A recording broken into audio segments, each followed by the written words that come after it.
Existe um selo sobre a minha vida que ninguém pode apagar. É a marca da promessa do Deus vivo sobre mim. Eu fui marcado pela promessa de Deus. Aleluia!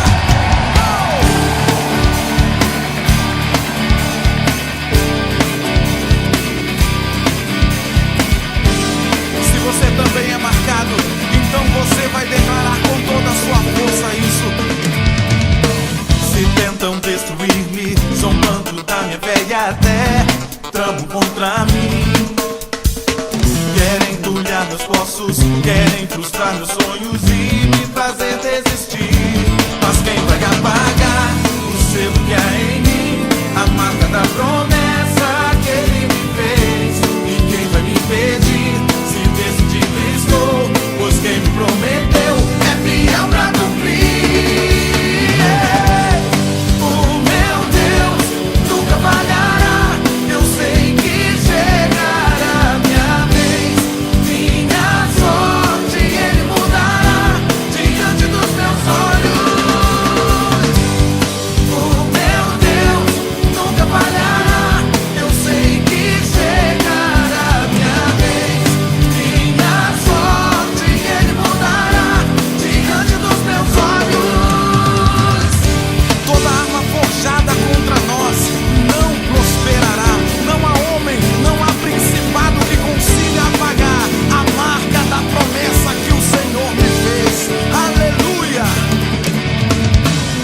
Tentam destruir-me, zombando da minha fé e até tramam contra mim.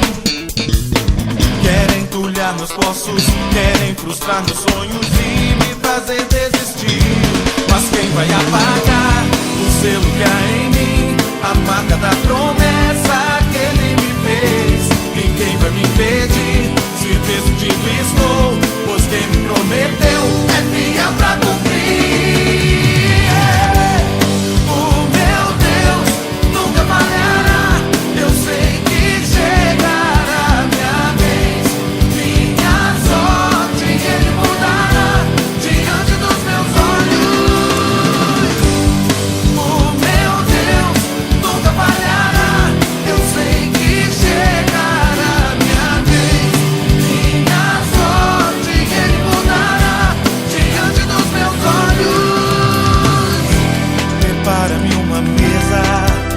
Presença dos meus inimigos,